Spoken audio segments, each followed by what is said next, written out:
الحمد لله وكفى وسلام على عباده الذين اصطفى أما بعد فأعوذ بالله من الشيطان الرجيم بسم الله الرحمن الرحيم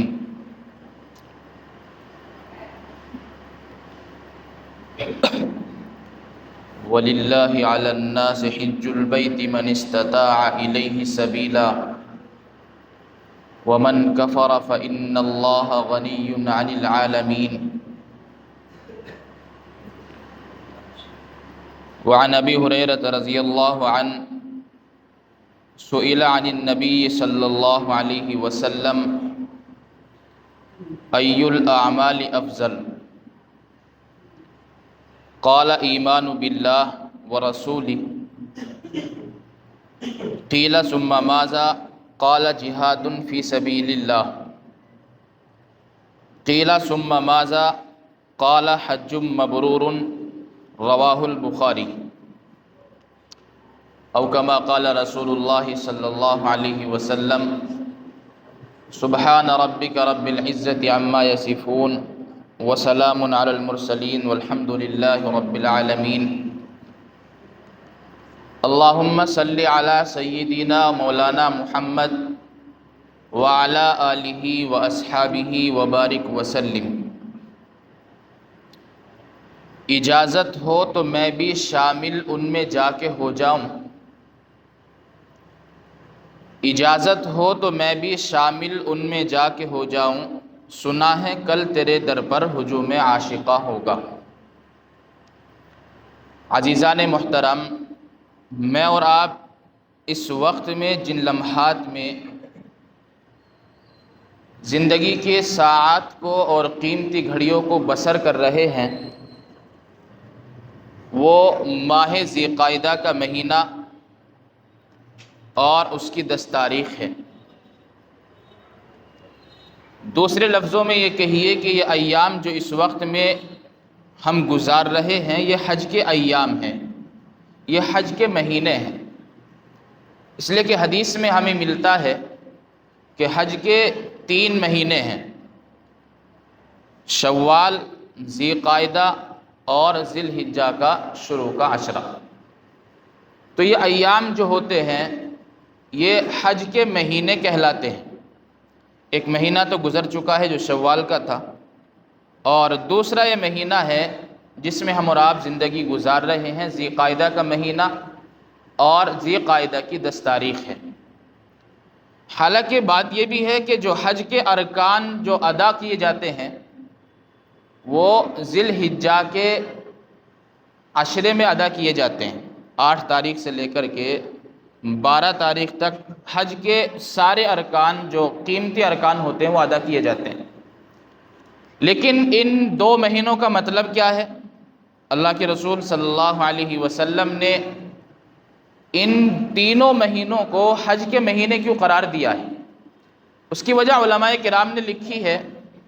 کہ جو انسان حج پر جانے کا خواہش مند ہے، جو انسان حج پر جانا چاہتا ہے،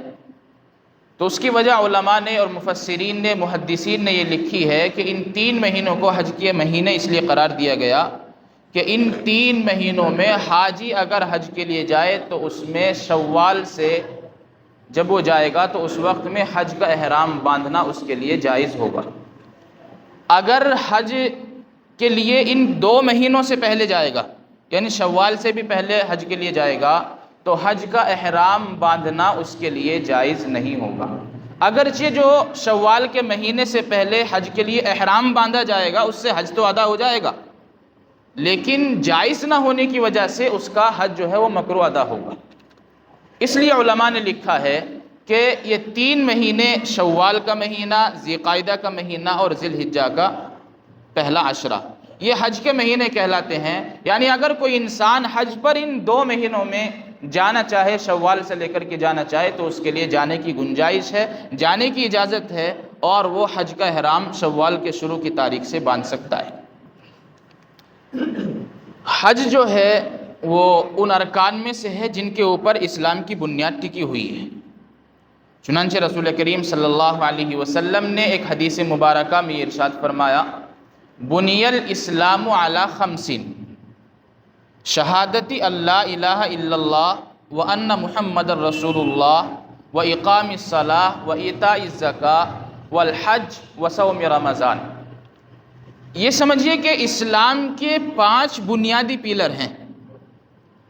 اور ظاہر سی بات یہ ہے اگر عمارت کے پیلر مضبوط نہیں ہوں گے تو وہ عمارت مضبوط نہیں ہوگی۔ اسلام کی بنیاد ان 5 چیزوں کے اوپر ٹکی ہوئی ہے، اور یہ 5 چیزیں ہمارے لیے انتہائی ضروری ہیں۔ اگر یہ نہیں ہوگی تو پھر ہم ایمان والے نہیں ہو سکتے۔ اگر ان 5 چیزوں میں سے کسی کی فرضیت کا انکار اگر ہم کریں گے تو اپنے ایمان سے ہاتھ دھو بیٹھیں گے۔ جس طرح اللہ نے نماز کو فرض کیا ہے قرآن و حدیث سے، اور زکوٰۃ کو فرض کیا ہے قرآن و حدیث سے، روزے کو فرض کیا ہے، اسی طرح اللہ تعالیٰ نے حج کو بھی فرض کیا ہے۔ جس طرح اگر کوئی انسان نماز کی فرضیت کا انکار کر دے کہ نماز فرض نہیں ہے تو وہ انسان کافر ہو جائے گا، وہ اپنے ایمان سے ہاتھ دھو بیٹھے گا۔ اسی طرح اگر کوئی انسان زکوٰۃ کا انکار کر دے تو اس کے ساتھ بھی یہی مسئلہ ہوگا۔ اگر کوئی رمضان کی فرضیت کا انکار کر دے تو اس کے ساتھ بھی یہی مسئلہ ہوگا۔ اسی طرح اگر کوئی انسان حج کے فرض ہونے کا انکار کرتا ہے تو وہ بھی انسان ایمان سے خارج ہو جائے گا، اس لیے کہ حج یہ ایک ایسی عبادت ہے جو نماز کی طرح مسلمانوں کے اوپر فرض کی گئی۔ لیکن حج کے ساتھ میں اللہ تعالیٰ نے کچھ کنڈیشن لگا دی، اور اس بات کو سمجھنے کے لیے یہ سمجھیے کہ اللہ نے انسان کو 3 طرح کی عبادت کو مکلف بنایا ہے۔ ایک عبادت تو وہ ہے جو انسان کی بدنی عبادت ہے، یعنی ان میں بدن استعمال ہوتا ہے اور بدن کے ذریعے سے وہ عبادت ادا کی جاتی ہے، جیسے نماز اللہ تعالیٰ نے ہمارے اوپر فرض کی ہے، اور اس نماز کو اللہ نے بدن عبادت بنایا ہے، اس لیے کہ انسان جو ہے اس میں اپنا بدن اور اپنے اعضاء و جوارح اپنا وجود استعمال کرتا ہے، اس لیے اس عبادت کو، نماز کو بدن عبادت کہا جاتا ہے۔ ایک عبادت ہوتی ہے مالی عبادت، کہ جس کے اندر انسان جو ہے صرف مال خرچ کرتا ہے، اس کو اعضاء کی اور بدن کی اس میں ضرورت نہیں پڑتی۔ جیسے زکوٰۃ اللہ تعالیٰ نے فرض کی ہے مالداروں کے اوپر، تو زکوٰۃ جب انسان ادا کرتا ہے تو بدن استعمال نہیں ہوتا، بلکہ جو اس کے پاس میں اللہ تعالیٰ نے مال و دولت دیا ہے، اگر اس کے اوپر اس مال و دولت کے ہوتے ہوئے زکوٰۃ واجب ہے تو اس زکوٰۃ جب نکالتا ہے تو وہ پیسوں سے نکالتا ہے، مالی عبادت ہوتی ہے، اس میں بدن کا استعمال نہیں ہوتا، صرف مال خرچ ہوتا ہے، وہ عبادت ادا ہو جاتی ہے۔ ایک عبادت ہوتی ہے جس کے اندر انسان کا مال بھی استعمال ہوتا ہے اور بدن بھی استعمال ہوتا ہے، دونوں چیزیں انسان کی اس عبادت کے اندر استعمال ہوتی ہے، اور وہ عبادت جس کے اندر بدن اور مال دونوں استعمال ہوتا ہے وہ حج کی عبادت ہے۔ اس لیے کہ اللہ نے حج کے ساتھ میں، حج کی فرضیت کے ساتھ میں کنڈیشن یہ لگا دی، شرط یہ لگا دی امت کے لیے، اور امت کے لیے آسانیاں پیدا کرنے کے لیے اللہ تعالیٰ نے یہ کنڈیشن لگائی کہ اگر انسان کے پاس میں یہ شرط موجود نہیں ہے تو اس انسان کے اوپر حج نہیں ہے، اگر اس انسان کے پاس میں یہ چیز موجود ہے، اس کے پاس میں یہ شرائط پائی جاتی ہیں، تو پھر اس کے بعد اس کے اوپر حج فرض ہوتا ہے۔ اللہ نے قرآن کریم کے اندر فرمایا وَلِلَّهِ عَلَى النَّاسِ حِجُّ الْبَيْتِ مَنِ اسْتَطَاعَ إِلَيْهِ سَبِيلًا، اور اللہ کے لیے حج کرنا لوگوں کے اوپر فرض ہے۔ کن لوگوں کے اوپر؟ من استطاع الیہ سبیلا، یہ کنڈیشن بیان کی اللہ تعالیٰ نے کہ جو وہاں تک پہنچنے کی طاقت رکھتا ہو، جو وہاں تک پہنچنے کی طاقت رکھتا ہو اس کے اوپر حج فرض ہے۔ وہاں تک پہنچنے کی طاقت کا کیا مطلب ہے؟ وہاں تک پہنچنے کی طاقت کا مطلب یہ ہے کہ اللہ نے اس انسان کو اتنا مال دیا، اتنی دولت دی، صحت دی، طاقت دی، تندرستی دی، اور ساتھ ساتھ مال و دولت کی نعمت سے اس کو نوازا، اور اتنا نوازا کہ اس کے اوپر حج فرض ہو گیا، اور وہ انسان جو ہے حج کے لیے جا سکتا ہے، اس کے فرائض کو ادا کر سکتا ہے، اس کے اخراجات کو ادا کر سکتا ہے، اس کے پیچھے اس کے گھر والوں کے اخراجات اٹھائے جا سکتے ہیں، اس کے گھر والوں کا خرچہ چل سکتا ہے۔ اگر انسان کے پاس میں اتنا مال ہے تو سمجھ لیجئے اس کے اوپر حج فرض ہو چکا ہے۔ اب چاہے اس کے سامنے کتنی ہی مجبوریاں کیوں نہ ہوں،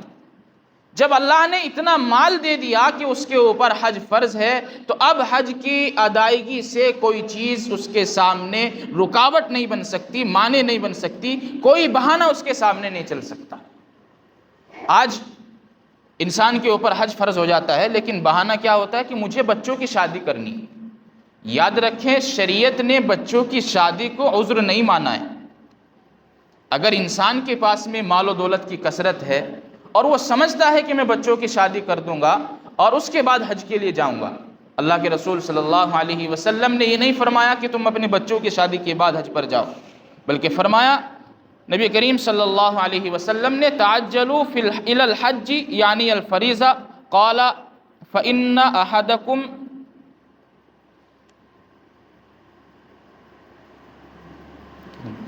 فإن أحدكم ما يعرض له۔ ایسا بھی تو ہو سکتا ہے کہ اگر آپ کے اوپر حج فرض ہو گیا اور آپ نے حج نہیں کیا اور آپ جو ہے کسی دوسری چیز میں الجھ کر کے رہ گئے، اور کوئی معاملہ ایسا بن گیا کہ اب آپ کے سامنے مجبوری یہ ہے کہ آپ حج نہیں کر سکتے۔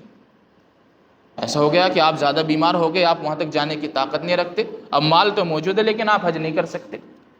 یا آپ تندرست ہیں لیکن مال ختم ہو گیا کسی وجہ سے تو آپ حج نہیں کر سکتے۔ تو کوئی بھی مجبوری انسان کے سامنے آ سکتی ہے، اس لیے اللہ کے رسول صلی اللہ علیہ وسلم نے فرمایا کہ جیسے انسان کے اوپر حج فرض ہوتا ہے، اس کو چاہیے کہ حج کی ادائیگی میں وہ جلدی کرے،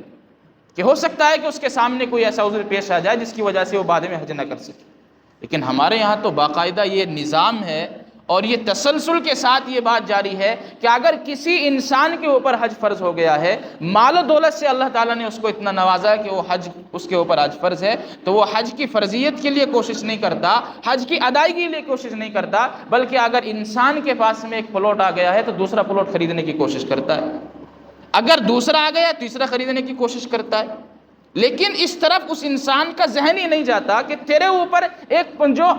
ضرورت سے زائد مال تیرے ساتھ میں تیرے پاس میں آیا ہے، ضرورت سے زائد گھر جو تیرے پاس میں آیا ہے، اس کے اوپر اگر اس کی مالیت اتنی ہے کہ اس پر حج فرض ہے، تو سب سے پہلا حکم یہ ہے کہ وہ انسان جو ہے وہ حج کرے۔ اس کے بعد میں آپ آ کر کے پلاٹ بھی خرید لینا اور جتنی چاہے مال و دولت اکٹھی کر لینا جائز طریقے سے، آپ کو نہ اللہ تعالیٰ کی طرف سے کوئی رکاوٹ ہوگی اور نہ شریعت اسلامیہ آپ کو اس بات سے روکے گی۔ لیکن شریعت کہتی ہے اگر انسان کے اوپر حج فرض ہو چکا ہے تو اب اس کو اس کے سامنے کوئی گنجائش نہیں ہے اس بات کی کہ وہ حج کو مؤخر کر دے۔ اور یہ کوئی حج ایسی کیسی عبادت نہیں ہے، بلکہ اللہ تعالیٰ نے، اللہ کے رسول صلی اللہ علیہ وسلم نے اس کے اوپر بہت سارے فضائل بیان فرمائے۔ احادیث مبارکہ میں بہت ساری حدیثیں ہمیں وہ ملتی ہیں کہ اگر انسان ایک حدیث کے اوپر بھی اپنا یقین جما لے اور اس یقین کے ساتھ میں اللہ کے گھر کی زیارت کے لیے چلا جائے اور اس حج کی اور فرض حج کی ادائیگی کے لیے چلا جائے، تو ہو سکتا ہے کہ اس انسان کی دنیا اور آخرت کے لیے وہی ایک حج اس کے نجات کا ذریعہ بن جائے۔ فرمایا اللہ کے رسول صلی اللہ علیہ وسلم نے، ابن شماسہ ایک حدیث کے راوی ہیں اور وہ روایت کرتے ہیں کہ ہمیں ایک مرتبہ حضرت عمر بن عاص رضی اللہ تعالیٰ عنہ کے پاس گئے۔ وہ اس وقت میں قریب المرگ تھے، بیمار تھے اور اتنے شدید بیمار تھے کہ قریب تھا کہ موت آ جائے، یعنی وہ موت کے بہت زیادہ قریب تھے۔ قریب المرگ اس آدمی کو کہا جاتا ہے جو موت کے بہت زیادہ قریب۔ تو ابن شماسہ ان کے پاس گئے، جا کر کے کچھ گفتگو ہوئی۔ تھوڑی دیر کے بعد حضرت عمر بن عاص رضی اللہ تعالیٰ عنہ نے اپنا چہرہ ان سے پھیرا۔ اب جو ان کے بیٹے تھے وہاں پر انہوں نے چند سوالات حضرت عمر بن عاص رضی اللہ عنہ سے کیے، اور چند سوالات کرنے کے بعد ان سوالات کا تذکرہ حدیث میں نہیں کیا گیا، لیکن وہ سوالات کرنے کے بعد میں حضرت عمر بن عاص رضی اللہ تعالیٰ عنہ نے اپنے ایمان لانے کا قصہ بیان کیا اور فرمایا کہ میں، اللہ نے جب یہ چاہا کہ میرے دل کو نور ایمان سے بھر دے اور میرے دل کو ایمان کی روشنی سے مزین کر دے، منور کر دے، روشن کر دے، تو میں نبی کریم صلی اللہ علیہ وسلم کی خدمت میں حاضر ہو گیا۔ جب نبی کریم صلی اللہ علیہ وسلم کی خدمت میں حاضر ہوا تو میں نے عرض کیا، یا رسول اللہ آپ اپنا ہاتھ میری طرف بڑھائیے تاکہ میں آپ کے ہاتھ پر بیعت کر سکوں، آپ کے اوپر ایمان لا سکوں۔ چنانچہ نبی کریم صلی اللہ علیہ وسلم نے حضرت عمر بن عاص کی طرف اپنا دست مبارک بڑھایا۔ جیسے ہی اللہ کے رسول صلی اللہ علیہ وسلم نے اپنا ہاتھ بڑھایا تو عمر بن عاص رضی اللہ تعالیٰ عنہ نے اپنا ہاتھ کھینچ لیا تو آپ علیہ الصلوۃ والسلام کو تعجب ہوا کہ یہ کیا معاملہ ہے، پہلے تو کہہ رہا ہے کہ ہاتھ بڑھائیے میں آپ پر بیعت کروں گا، اور پھر اس کے بعد ہاتھ بھی کھینچتا ہے۔ آپ علیہ الصلوۃ والسلام نے معلوم کیا کیا بات ہے، تو حضرت عمرو بن عاص نے کہا یا رسول اللہ میں ایمان قبول تو کر لوں گا لیکن میری ایک شرط ہے، میری ایک کنڈیشن ہے۔ آپ علیہ الصلوۃ والسلام نے فرمایا اپنی شرط بتا کیا ہے، کنڈیشن بتا کیا ہے۔ حضرت عمرو بن عاص کہتے ہیں کہ میری شرط یہ ہے کہ میں جب ایمان لے آؤں تو میری مغفرت کر دی جائے، جب میں آپ کے ہاتھ پر بیعت کر لوں، آپ کے ہاتھ پر میں ایمان لے آؤں، تو میری شرط یہ ہے کہ اللہ تعالیٰ سے آپ میری مغفرت کا ذمہ دار بن جائیں، میری مغفرت کر دی جائے، اس شرط پر میں ایمان لا سکتا ہوں، اس کے علاوہ میں ایمان نہیں لاؤں گا۔ چنانچہ نبی کریم صلی اللہ علیہ وسلم نے اس ضمن میں، اس پس منظر میں فرمایا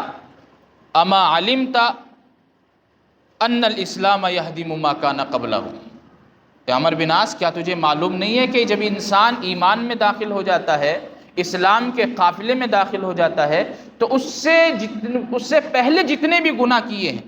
کسی بھی طرح کا جو بھی گناہ کیا ہے، کفر کی حالت میں، شرک کی حالت میں، گمراہی کی حالت میں جو بھی گناہ کیے ہیں، جس طرح کے بھی گناہ انسان نے کیے ہیں، جیسے ہی وہ اسلام کے دامن میں آتا ہے، جیسے ہی وہ ایمان لاتا ہے، جیسے ہی اللہ اور اس کے رسول پر اس کا ایمان مضبوط ہوتا ہے، تو فرمایا اللہ کے رسول صلی اللہ علیہ وسلم نے ان الاسلام یہدم ما کان قبلہ، کہ اسلام جو ہے اپنے سے، اسلام لانے سے پہلے کیے گئے تمام گناہوں کو ختم کر دیتا ہے۔ اور فرمایا وَأَنَّ الْهِجْرَةَ تَهْدِمُ مَا كَانَ قَبْلَهَا، کیا تجھے معلوم نہیں ہے کہ ہجرت سارے گناہوں کو مٹا دیتی ہے جو اس سے پہلے کیے گئے، یعنی اللہ کے اور اس کے رسول صلی اللہ علیہ وسلم کے حکم کے مطابق اگر اللہ کی طرف سے حکم یہ آئے کہ آپ اس جگہ کو چھوڑ کر کے دوسری جگہ چلے جائیں، جیسے جب مکے کی زندگی میں رسول کریم صلی اللہ علیہ وسلم کو کفار مکہ نے تنگ کیا، اور اتنا زیادہ تنگ کیا کہ آپ علیہ الصلوۃ والسلام اس کی طاقت اور آپ کے صحابہ اس کی تاب نہ لا سکے، تو اللہ تبارک و تعالیٰ کی طرف سے حکم ہوا کہ آپ اب مکہ چھوڑ دیجئے، مدینہ چلے جائیں، اس کو ہجرت کہتے ہیں۔ تو اللہ کے حکم کو مان کر ایک جگہ سے دوسری جگہ منتقل ہو جانا، اس کا نام ہجرت ہے۔ اور اللہ کے رسول صلی اللہ علیہ وسلم نے فرمایا وَأَنَّ الْهِجْرَةَ تَهْدِمُ مَا كَانَ قَبْلَهَا، کہ ہجرت ان تمام گناہوں کو مٹا دیتی ہے جو اس ہجرت سے پہلے کیے گئے۔ اور فرمایا اما علمت ان الحج یہدم ما كان قبلہ، کیا عمرو بن عاص تجھے معلوم نہیں ہے کہ حج جو ہے ان تمام گناہوں کو ختم کر دیتا ہے جو حج سے پہلے کیے گئے۔ اب اندازہ لگائیں، ایک حج، ایک عبادت جس کے اوپر رسول اللہ صلی اللہ علیہ وسلم نے ضمانت دی، جس کے اوپر رسول اللہ صلی اللہ علیہ وسلم نے بتا دیا کہ انسان جب حج کر لیتا ہے تو اس کے پچھلے سارے کے سارے گناہ ختم ہو جاتے ہیں، اگر ہم یقین کر کے، اگر ہم میں سے مالدار لوگ اس بات پر یقین کر لیں کہ اگر میں حج کر لوں گا تو میرے سارے گناہ ختم ہو جائیں گے اور پھر نئی سرے سے اگلی زندگی شروع کروں گا، تو یقین مانیے اس کی زندگی، اس کی دنیا کی زندگی اور آخرت کی زندگی کے لیے صرف یہی بات کافی ہو جائے گی اس کی نجات کے لیے۔ لیکن کرے گا کون؟ اس بات پر یقین کرے گا کون؟ حالانکہ اللہ کے رسول صلی اللہ علیہ وسلم نے ایک دوسری حدیث مبارکہ کے اندر یہ ارشاد فرمایا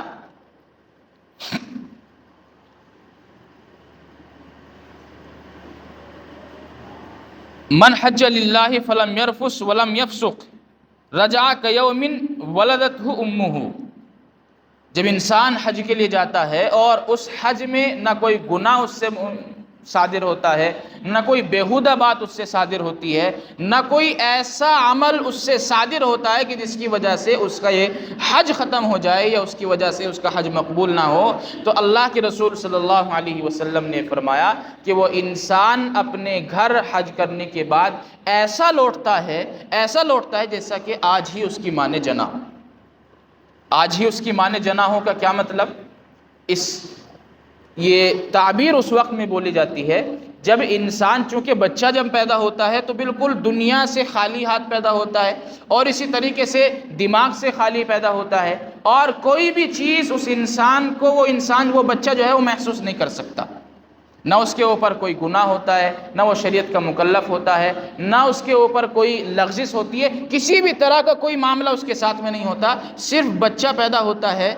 تو اللہ کے رسول صلی اللہ علیہ وسلم نے فرمایا کہ جس طرح اس بچے کے اوپر کسی طرح کا کوئی گناہ، کوئی غلطی، کوئی ایسی چیز اس کے اوپر نہیں ہوتی کہ جس کی وجہ سے اس کی پکڑ ہو سکے، اسی طرح جب انسان حج کر کے واپس لوٹتا ہے تو ایسا ہے جیسا کہ آج ہی اس کی ماں نے جنا ہو، یعنی بچے کی طرح وہ اپنے گناہوں سے مکمل طور پر پاک صاف ہو جاتا ہے۔ لیکن ہمارے ہاں تو معاملہ اس کا بہت الٹا ہے۔ ہمیں تو کتنی بھی فضیلت بتا دی جائیں، کتنی بھی چیزیں ہمارے سامنے رکھ دی جائیں، اب بہت سارے لوگ تو ہیں جو میری بات کا شاید برا مان جائیں، اگر کسی انسان کے پاس میں مثال کے طور پر اپنے گھر سے زائد کوئی 2-4 پلاٹ پڑے ہوئے ہیں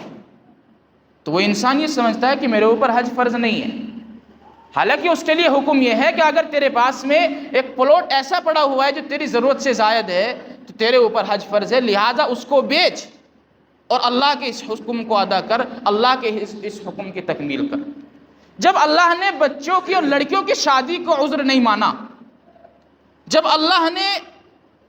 اپنی بیٹیوں کی، اپنی بیٹی کی شادی کو عذر تسلیم نہیں کیا ہے، اور اللہ کے رسول صلی اللہ علیہ وسلم نے صاف منع کر دیا کہ بیٹیوں کی شادی کرنا انسان کے سامنے کوئی عذر نہیں ہے۔ کیوں نہیں ہے؟ اس کی بھی وجہ ہے،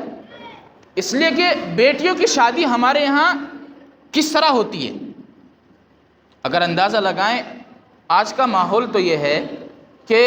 مالدار کو بھرنے کی کوشش کرتا ہے اور غریب کی زندگی دشوار ہو جاتی ہے۔ جب سامنے والے کو معلوم ہے کہ اس کو مال کی ضرورت نہیں ہے، لیکن عقل کا اندھا، عقل کا کورا وہ بھی اس بات کے اوپر لگا ہوا ہے کہ مجھے چاہیے تو مال چاہیے۔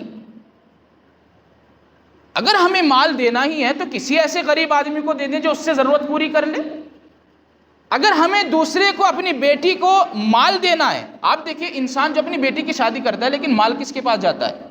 مال بیٹی کے پاس نہیں آتا،